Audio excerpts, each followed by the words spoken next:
Murder हुए मेरे से और लूट मैंने की, लोगों को सताया मैंने। हमारे को वो टाइम पे 8 आदमी का मर्डर करने का था, तो उसमें 3 हाथ में आए। मेरे हाथ से एक मर्डर हो गया जिसमें मुझे उम्र कैद की सजा मिली।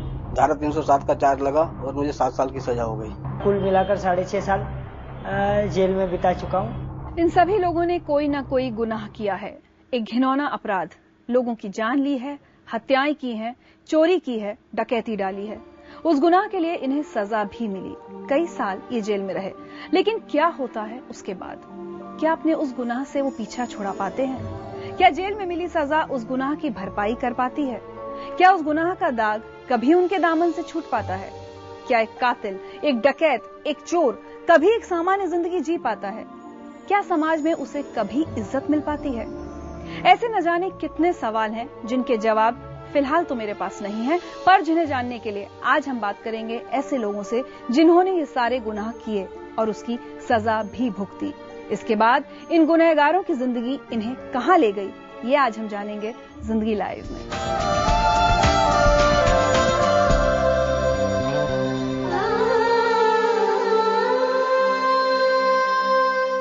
नाम लक्ष्मण तुकाराम गोले। 16 साल की उम्र में पहली बार एक शख्स पर उस्तरे से वार किया और फिर शुरू हुई जुर्म की दुनिया की दौड़।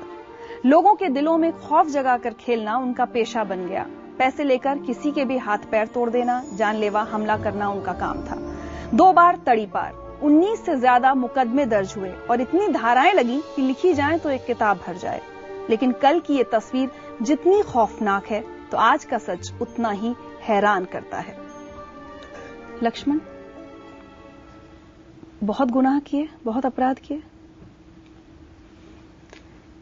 मेरे पर कुल 19 मामले थे और 16 साल की उम्र में एक लेडी को कुछ भाई लोग, गुंडे लोग छेड़छाड़ कर रहे थे और उनको वहां लात वात मार दिए थे, ऐसे नल के ऊपर पानी के बाद में।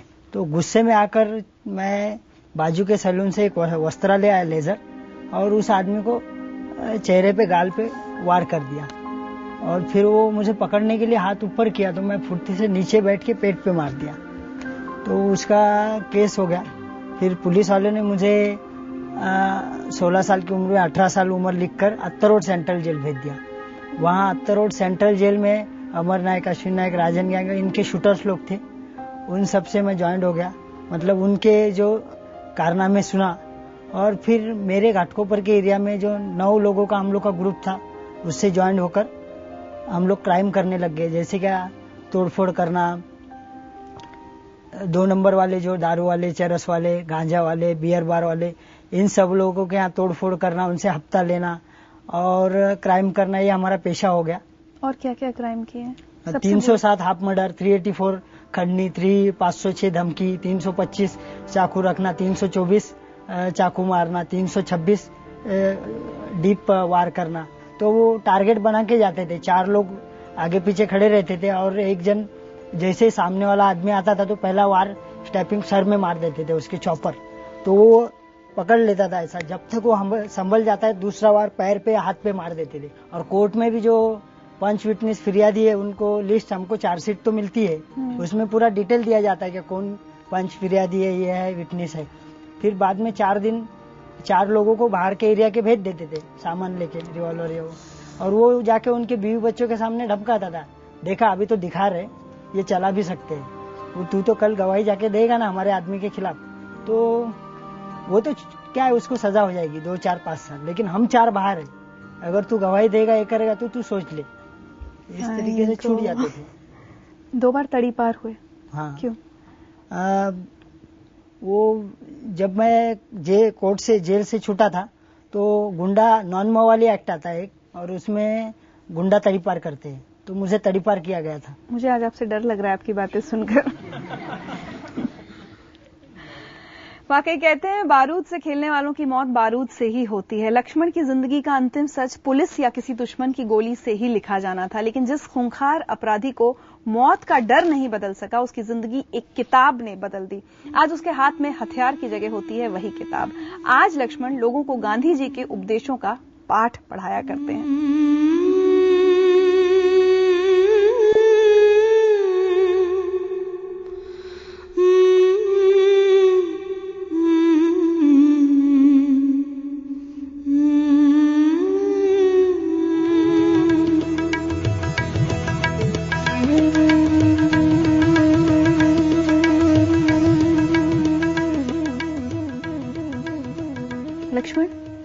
जिंदगी का टर्निंग पॉइंट कब आया और कैसे आया?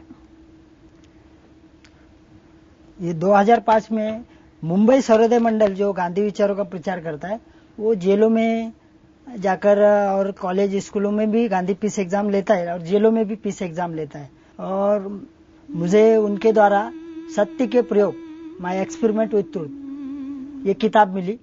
तो मैंने सोचा चलो ये टाइम पास के लिए पढ़ लेते। तो उसमें सत्य, अहिंसा अपने जीवन में आचरण लाके कैसे इंसान बन सकता है, तो उन्होंने, महात्मा गांधी ने पूरा डिटेल लिखा है। तो मैंने सोचा क्या सबसे ज्यादा परिवर्तन की जरूरत मुझे है।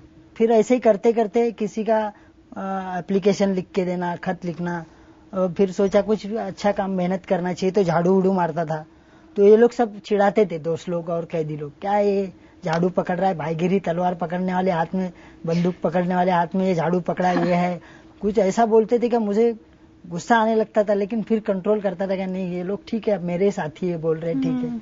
एक दिन ऐसा हो गया कि मुझे कोर्ट में खड़ा कर दिया गया। तो मैंने 6 महीना तो प्रैक्टिस किया था सच बोलने की।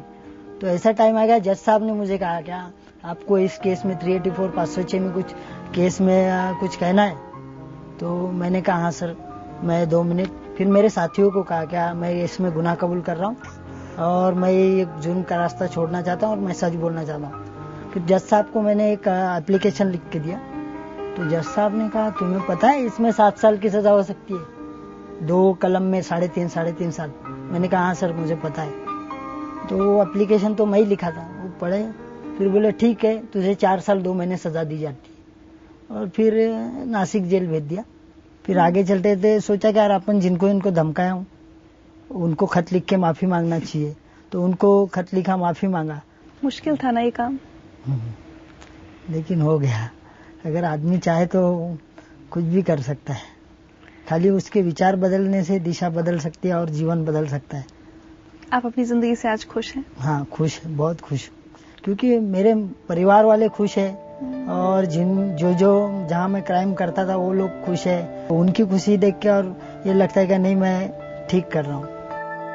सुना आपने, लक्ष्मण की जिंदगी की किताब के पुराने पन्ने खून से रंगे हुए थे, लेकिन आज उनमें जिंदगी से भरा उजाला मौजूद है।